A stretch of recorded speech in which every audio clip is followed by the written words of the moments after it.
नमस्कार दोस्तों, मैं रोहनजय कुमार पांडे एक बार फिर से आपका स्वागत करता हूं। आज हम ये बात करेंगे क्योंकि आप जानते हैं कि एलटी मेंस का डेट अनाउंस हो चुका है। तो इसी क्रम में सबसे पहले हम ये जानेंगे कि हिंदी के संदर्भ में, जो कि बेहद महत्वपूर्ण तथ्य होगा, विषय जो है आपका हिंदी। इसमें आज का जो टॉपिक है, how to write a good answer. एक अच्छा उत्तर कैसे लिखें, उसके लिए क्या-क्या महत्वपूर्ण बातें होनी चाहिए, हम उस पर चर्चा करेंगे। क्योंकि यह बहुत महत्वपूर्ण बिंदु इसलिए भी हो जाता है कि यदि आपको ये नहीं पता है कि उसमें कौन-कौन सी बातें समाहित होनी चाहिए, उसके क्या महत्वपूर्ण तत्व हैं, जो हमारे आंसर में होना ही होना चाहिए, तो आप बहुत लिख कर के भी बहुत कुछ जानकारी होने के बावजूद भी आप वो प्रेज़ेंटेशन नहीं कर पाते हैं, जो एक्चुअल में परीक्षक को चाहिए होता है। तो आइए बहुत कम समय में हम उन मुद्दों पर बात कर लें। आइए वो उसमें क्या-क्या है, ये देख लेते हैं। एक शानदार उत्तर लेखन के महत्वपूर्ण तत्व, क्या-क्या महत्वपूर्ण इम्पोर्टेंट एलिमेंट्स हैं, आइए उसके बारे में जान लेते हैं।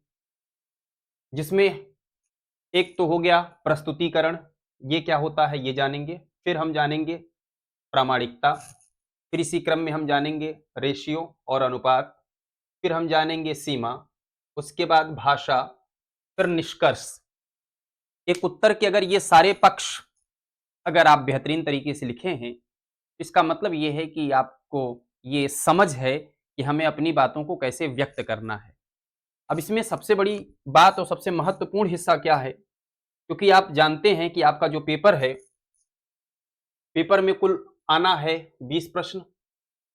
20 प्रश्न में 8 ऐसे होने चाहिए जिसकी शब्द सीमा 125 है और 12 ऐसे हैं जिसकी शब्द सीमा 200 है। अब सवाल ये है कि हम अपनी शब्द सीमा को ध्यान में रखते हुए कैसे एक अच्छा उत्तर लिखें, इस विषय पर ही आज हम बात करेंगे। सबसे पहला जो महत्वपूर्ण हिस्सा है, वो है प्रस्तुतिकरण। अब प्रस्तुतिकरण में क्या-क्या चीज़ें होना ज़रूरी है? सबसे अच्छी बात ये है कि आपकी राइटिंग जो है, लेखन कौशल, ये बहुत अच्छा होना चाहिए। अब लेखन कौशल अच्छा होने के क्या-क्या मानक हैं? पहले तो आपके शब्द जो हैं, वो व्यवस्थित होने चाहिए। और जब आप एक वाक्य लिख रहे हैं, तो वाक्य में चूँकि कई शब्द होते हैं, तो वाक्य के बीच में जो गैपिंग होनी चाहिए शब्दों के मध्य, वो बहुत महत्वपूर्ण तरीके से होना चाहिए।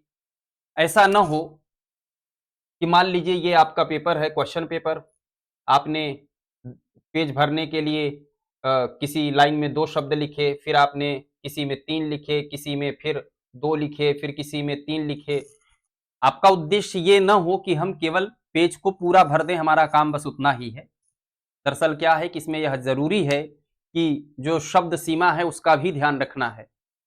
और इसमें क्या होता है कि पेपर जो क्वेश्चन पेपर आएगा, आपको पता होना चाहिए कि उसमें क्वेश्चन पहले से लिखा होता है और क्वेश्चन लिखे होने के बाद कुछ स्पेस दिया जाता है और जो कि पहले से तय होगा कि उतने में ही आपके आंसर को पूरा लिखना है। तो एक तो लेखन शैली बहुत अच्छी होनी चाहिए कि आप साफ-सुथरी शब्द लिखें, प्लस आपकी राइटिंग वो बहुत अच्छा हो, वो इम्पैक्ट डालता है। क्यों? क्योंकि सीधी-सी बात ये है कि अगर आप शिक्षक हो और आप परीक्षार्थी और या विद्यार्थी की अगर आप कॉपी चेक करने जा रहे हैं और आप ये देखते हैं कि कोई बच्चा बहुत सुंदर राइटिंग में बेहतरीन अच्छा-अच्छा सजा करके लिखा है, तो आप ज़्यादा इम्प्रेस होते हैं। और अगर कोई ऐसा बच्चा है, वही चीज़ लिखा हो, लेकिन कम अट्रैक्टिव ढंग से लिखा हो, सुंदर ढंग से न लिखा हो, साफ न हो, जिसके लिए आपको उसके शब्दों को पढ़ने के लिए लिपि वैज्ञानिक बनना पड़े, बहुत मेहनत करना पड़े, तो इसका मतलब ये है कि वो बात ठीक नहीं है। तो पहली बात साफ-सुथरा लिखें, एक सही सुनियोजित ढंग से लिखें।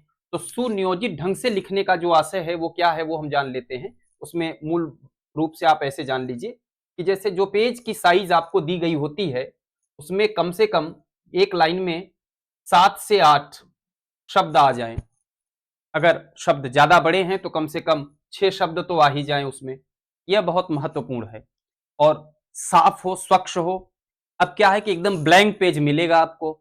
अब ब्लैंक पेज की तुलना में क्या होता है, कभी-कभी बच्चा लिखना शुरू करता है यहाँ से मैदानी भाग से और पहुंच जाता है पर्वतीय क्षेत्र पर, या कभी-कभी पर्वतीय क्षेत्र से ऐसा लगता है शुरू करते हैं और आप आ गए तराई बेल्ट में। तो ऐसा न हो, जो पेज आपको दिया गया है तो उसमें ब्लैंक पेज पर पहले से प्रैक्टिस करें कि एकदम सीधा-सीधा लिखें। मतलब थोड़ा बहुत ऊपर-नीचे तो चलेगा, अब इतना अंतर ना हो कि एकदम अनुपात समानुपात ही उसका बिगड़ जाए। तो प्रस्तुतिकरण जो आपका होना चाहिए बहुत शानदार होना चाहिए, उसमें कलर कॉम्बिनेशन अच्छा होना चाहिए, ब्लैक ब्लू पेन का प्रयोग करें, हेडिंग्स के लिए ब्लैक का, ब्लू का, ये बात आप थोड़ा-सा ध्यान रखें। तो ये सबसे ज़्यादा महत्वपूर्ण है प्रस्तुतिकरण के हिस्से में। फिर इसमें दूसरा जो तथ्य है उसमें प्रामाणिकता। प्रामाणिकता का मतलब ये है कि जब भी कोई क्वेश्चन दिया गया हो, तो जब आप उसके विषय में लिखते हैं, तो उसके लिए एक साक्ष्य प्रस्तुत करना होता है, जिससे वो बात जो है और गंभीरता को धारण कर लेता है। उदाहरण के तौर पर मान लीजिए आपने कबीरदास जी के किसी एक क्षेत्र को बताया कि कबीर रहस्यवादी हैं, तो आपको रहस्यवादी वाली एक कविता अगर पंक्ति अगर कोट करेंगे, तो वो बात बहुत महत्वपूर्ण हो जाए। आप समझिए तुलनात्मक ढंग से कि एक विद्यार्थी ये लिखता है कि कबीर बहुत बड़े रहस्यवादी थे, उन्होंने मतलब इस पर बहुत शानदार दोहे लिखे और कई दोहे लिखे। आप घुमा-फिरा करके बहुत महिमा मंडन तो कर दिया, लेकिन आप एक भी दोहा उसके विषय में नहीं दे पा रहे हैं, तो इसका मतलब ये है कि आप वहाँ तक आप पहुँच नहीं पा रहे हैं। तो ये ज़रूरी है कि हमको वो कंटेस्ट जो आप दे रहे हैं, जो बात लिख रहे हैं, उसमें अगर आप पंक्ति लिख देते हैं या अगर कोई गद्य लेखक के विषय में लिख रहे हैं, तो उसके किसी पुस्तक को कोट कर रहे हैं या उसका कोई कोटेशन लिख रहे हैं, उसके द्वारा कोई कथन कहा गया हो, अगर उसको लिख दे रहे हैं, तो अत्यंत प्रामाणिक हो जाता है। तो प्रामाणिकता के जब घेरे में, दायरे में आ जाता है आपके प्रश्न के आंसर, तो वो ज़्यादा सटीक हो जाता है, ज़्यादा सूटेबल हो जाता है। तो प्रामाणिकता का आशय आप धूमधाम से ये समझ पाए होंगे। उदाहरण जैसे वो गुरु पर लिख रहे हैं, गुरु महिमा का वर्णन किया है, तो इसका मतलब कि गुरु महिमा का एक पंक्ति लिखी है, सतगुरु हमसे रीझ कर कहिया, एक प्रसंग बरस्या बादल, प्रेम का भीज गया सबंग। तो ये पंक्ति जब आप डाल देते हैं, तो वो अत्यंत प्रामाणिक हो जाता है। और प्रामाणिकता बहुत महत्वपूर्ण हिस्सा है, क्योंकि ऐसा न हो कि मतलब जो बात कही जा रही है या जिसके विषय में आप बता रहे हैं, पर उसका कोई फीडबैक आपका तैयार नहीं है, तो वो ज़्यादा ठीक नहीं होता। इसका मतलब ये है कि उसके बारे में कंटेंट आपका खूब अच्छा खासा तैयार होना चाहिए। फिर इसी क्रम में आते हैं रेशियो और अनुपात। रेशियो और अनुपात का मतलब ये है कि 2 तरीके के सवाल आपके सामने आएँगे। कभी-कभी तो सीधा-सीधा सवाल होता है, उसमें किसी एक पक्ष का ही ज़िक्र किया जाता है और कभी-कभी ऐसा होगा कि वो 1 या 2 या 3 पक्ष का ही ज़िक्र कर दिया जाता है। तो यदि ऐसा हो, एक से ज़्यादा पक्ष हो, एक पक्ष हो तो चलो ठीक है, आप लिखते हुए चले गए, आप एक सार के रूप में, निष्कर्ष के रूप में लिख लिया। लेकिन जब 2 पक्ष या 3 पक्ष की बात करते हैं, तो आपको ये ध्यान रखना है कि पता चला 3 पक्ष दिया गया है, जिसमें से एक पक्ष आप बहुत जान रहे हो, दूसरा तीसरा पक्ष आपका बहुत कमज़ोर है या जिसके बारे में बहुत कम जानकारी है। तो आपने सोचा कि हम किसी तरीके से एक पक्ष पर आपने 100 शब्दों में लिख दिया, अब बचा दूसरा और तीसरा पक्ष, उसके लिए 25 शब्द, 10 शब्द उसमें, 20 शब्द उसमें। तो इसका मतलब ये है कि ये उत्तर तो होगा आपका, आंसर ठीक है, लेकिन आंसर का जो अनुपात सही नहीं होगा, तो इसका मतलब ये है कि मान लीजिए उसके आंसर एक तो क्लियर नहीं होगा, दूसरी बात अनुपात न सही होने का, मान लीजिएगा कि आपने पहले पक्ष की जानकारी आपको खूब है, आपने उसके बारे में धूमधाम से अच्छे से लिख लिया और दूसरा और तीसरा आपको बहुत कम लिखा और परीक्षक जो था, जो सेट किया पेपर या फिर उसके बाद जो कॉपी चेक कर रहा है, उसे ये जानना ज़्यादा ज़रूरी था कि पहले की अपेक्षा वो सोच रहा था, उसके माइंड में ये चल रहा है कि ये दूसरे वाले पक्ष के विषय में लिखा होता तो ज़्यादा होता, या कोई परीक्षक ऐसा है, मान लीजिए उसने सोचा कि ये तीसरे वाले पक्ष के बारे में अगर ज़्यादा लिखा होता, मेरी रुचि तीसरे वाले पक्ष पर ज़्यादा है, तो इस तरीके से संतुलन बिगड़ जाता है। तो हमें ये ध्यान रखना है कि अगर 2 पक्ष हैं, तो दोनों पक्षों पर ध्यान रखते हुए, 3 पक्ष हैं, तो तीनों पक्षों पर ध्यान रखते हुए, अगर 1 पक्ष है, तो कोई बात ही नहीं है। तो ये ध्यान रखिएगा कि अगर 1 से ज़्यादा बहुआयामी पक्ष हैं, तो इसका मतलब ये है कि आपको उतने पक्षों पर ध्यान रखना होता है।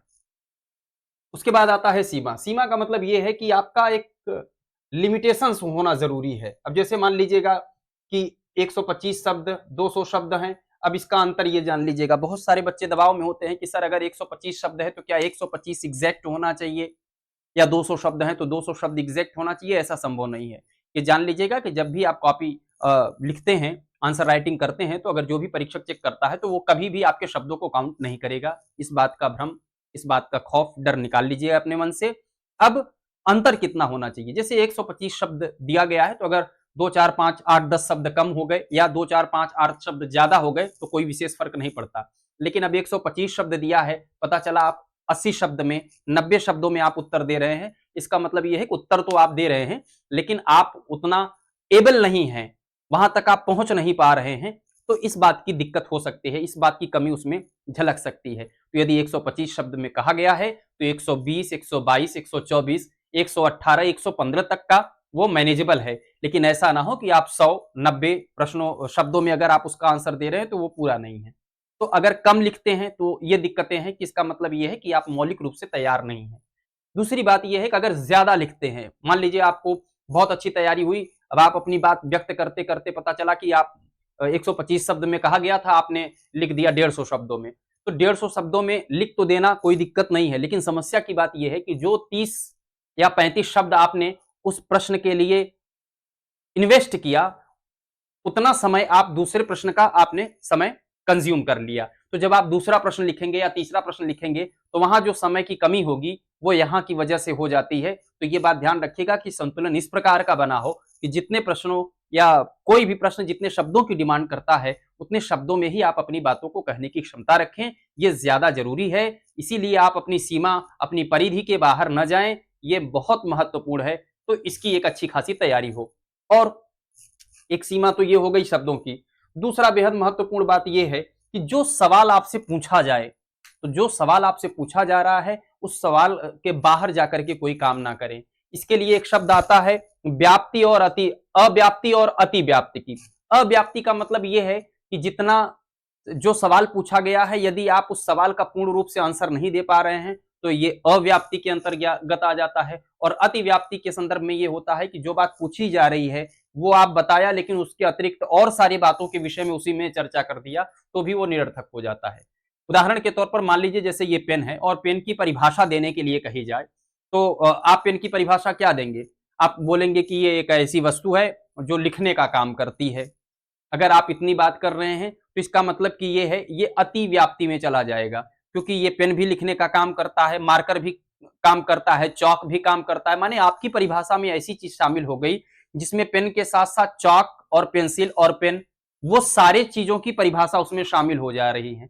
तो ये ध्यान रखें कि जो बातें आपसे पूछी गई हैं उस शब्द को बहुत अच्छे से अंडरलाइन कर लीजिएगा। उसमें कुछ कीवर्ड होते हैं, जो प्रश्न दिया गया है उसमें कुछ शब्दों को अंडरलाइन कर लीजिएगा। मूल रूप से इन्हीं शब्दों पर चर्चा करना है और किस तरीके का है क्वेश्चन, उसमें डिमांड क्या किया गया है। जैसे मैंने आपको चर्चा किया है, नेक्स्ट वीडियो में देख लीजिएगा कि क्वेश्चन टेल, वो क्वेश्चन टेल की बहुत जरूरत होती है जिसे पूछ सब क्वेश्चन की पूछ, प्रश्न की पूछ कहा जाता है। उसके आधार पर आप ये तय कर पाएंगे कि इसमें इस सवालों का उत्तर देने के लिए हमें किन किन बिंदुओं पर या बातों पर ध्यान रखना होता है। इसी क्रम में एक भाषा आ जाता है। अब चूंकि हिंदी का पेपर दे रहे हैं तो आपको ये ध्यान रखना है उसमें हिंदी के ठीक ठाक शब्दों का आप प्रयोग करें, उसमें अरबी शब्द कम आए या फारसी शब्द कम आए या उर्दू या अंग्रेजी के शब्द कम आए। माने कहीं कहीं ऐसा है कि मान लीजिए कोई शब्द कभी कभी ऐसा होता है कि जिसकी हिंदी हमको नहीं ध्यान आ रहा है, तो वहां एकाक शब्द अगर आपने अंग्रेजी लिख लिया, एकाक शब्द उर्दू या फारसी या अरबी के शब्द अगर उसमें शामिल कर लिए तो कोई फर्क नहीं पड़ता। लेकिन बहुतायत में अगर आप सोचें कि गजल के अंदाज में आप बोलते जाएं या लिखते जाएं तो वहां पर थोड़ा सा वो प्रतिकूल प्रभाव पड़ता है। तो ये ध्यान रखिएगा कि सबसे बड़ी बात यह है कि आप हिंदी में ही उसका आंसर देने की का प्रयास करें और साथ ही साथ हिंदी में प्रश्न का उत्तर देने के साथ साथ आपकी वर्तनी वर्तनी पर विशेष ध्यान रखना है। कभी कभी क्या होता है कि हमें जो बातें लिखनी होती हैं हम वो बात न लिख करके थोड़ी बहुत त्रुटि के साथ छोटा ऊ की जगह बड़ा ऊ, बड़ा ऊ की जगह छोटा ऊ। तो एक हिंदी के शिक्षक से हम ये आशा करते हैं कि वो सही वर्तनी का प्रयोग करें, वर्तनी से भटके न, इतर न जाए। और आप अपने भाषा की शुद्धता पर ध्यान रखें, वाक्य की बनावट पर ध्यान रखें, ये बहुत ज्यादा जरूरी है। और सबसे अच्छी बात यह है कि आंसर लिखने में आपका जो स्पीड होता है, स्पीड जिसको हिंदी में कहा जाता है प्रवाह, यह बहुत जरूरी है। प्रवाह का मतलब यह है कि जो पहला वाक्य है उस वाक्य में जो बातें आपने कही, फिर जो आपने दूसरी वाक्य कही, उससे उसका कनेक्टिविटी अच्छी होनी चाहिए, कनेक्शन बना होना चाहिए। ऐसा ना हो कि कनेक्टिविटी टूट रही हो, पहली बात आपने क्या कहा फिर दूसरी बात पता नहीं कहां से ले आकर के उसमें शामिल कर रहे हैं, तो ठीक नहीं है। प्रवाह का मतलब इस तरीके से बहता रहे कि अगर कोई आप परीक्षक अगर पढ़ रहा हो तो वो जुड़ाव महसूस करे, उसे लगे नहीं नहीं इसके बाद हमको पढ़ना चाहिए, इसके बाद उसने क्या लिखा होगा, इसके बाद क्या लिखा होगा, इस तरीके का भाव अगर परीक्षक के मन में आता है तो आपके लिए वो ज्यादा लाभकारी होता है, आप अतिरिक्त अंक प्राप्त करने के हकदार में हो जाते हैं। और उसके बाद ये है निष्कर्ष, बहुत संक्षिप्त ही हो, 2 लाइन का हो, 3 लाइन का हो, प्रश्न का एक अपना कंक्लूजन बना करके लिखिए। प्रश्न का कंक्लूजन या निष्कर्ष हमेशा ये ध्यान रखना है कि मूल बात क्या है वो उसमें शामिल हो, और सकारात्मकता का पक्ष ज्यादा होना चाहिए, वो सकारात्मक हो, बहुत निगेटिव नहीं हो जाना है। क्यों? क्योंकि जो भी सवाल दिया जाएगा, जिस भी राइटर के बारे में, लेखक के बारे में, रचना के बारे में, उसके व्यक्तित्व के बारे में यदि दिया गया है तो ऐसा ना हो कि आप पूर्णतः नकारात्मकता को ही जो है केंद्र में रख दें। तो थोड़ा सा सकारात्मक हिस्से को आप ध्यान में रखते हुए निष्कर्ष निकलिए, लिखिए, ये जरूरी है सकारात्मक होना आपका। तो अगर इन बिंदुओं पर आप ध्यान रखते हैं तो कुल मिलाकर के आप एक अच्छा उत्तर आंसर राइटिंग कर पाएंगे, और आशा है ये बात खूब अच्छे से आपको समझ में आई होगी। और हम ये चाहेंगे कि आप इस पर 1 बार, 2 बार, 3 बार, 4 बार आप इसका ध्यान कर लें। अच्छा, सबसे बड़ी बात ये है कि चूंकि ये पहली बार परीक्षा हो रहा है तो एक समस्या आपको और झेलना हो सकता है। क्या कि अगर मान लीजिए लिखना होगा आपको, तो अभी अगर कैलकुलेट या समय टाइमिंग लगा करके देखें तो मुझे लग रहा है कि 1 मिनट में आप ज्यादा से ज्यादा 10 से 12 शब्द लिख पा रहे होंगे। 10 से 12 शब्द लिखने के पीछे की वजह क्या है? एक तो या तो स्लो लिखते होंगे क्योंकि इतनी तैयारी नहीं है। दूसरी सबसे महत्वपूर्ण बात यह है कि इसी प्रश्न का उत्तर देते समय आपको उसके विषय में सोचना भी है, और सोचने के साथ साथ वाक्य का निर्माण करना है, वाक्य के निर्माण के साथ तारतम्यता बिठानी है। तो ये सारी चीजें एक साथ जुड़ी होनी चाहिए। तो ये बात ध्यान रखिएगा कि खूब अच्छे से प्रैक्टिस करिए, क्योंकि 1 मिनट में अगर कम से कम आप 25 से 30 शब्द अगर नहीं लिख पा रहे हैं तो इसका मतलब ये है कि आप दिए गए समय में आप अपने उत्तर को पूरा नहीं कर पाएंगे। तो इसके लिए आप अपने उत्तर लिखने का प्रयास में सबसे पहले आप प्रैक्टिस करिए कि 4 से 8 page, 4 page, 10 page, 12 page daily आपको लिखना होगा। अभी पहले देख करके लिखना शुरू करिए। देख करके लिखने के बाद जब आप 10 क्वेश्चन, 20 क्वेश्चन, 25 क्वेश्चन लिखेंगे, ये रेगुलर होना चाहिए। ऐसा नहीं है कि आज मैंने अगर खूब मेहनत करके 4 घंटे, 5 घंटे लिख दिया आप तो आंसर राइटिंग क्लियर हो जाएगा, तो ऐसा नहीं होगा। आपको लगातार उसमें तब तक लगे रहना है जब तक कि आपकी परीक्षा संपन्न न हो जाए। आज के लिए हम लेते हैं विदा। कल हम फिर कुछ एक नई बात बताएंगे जो आपकी परीक्षा के लिए बेहद होगा इंपॉर्टेंट। धन्यवाद, शुक्रिया।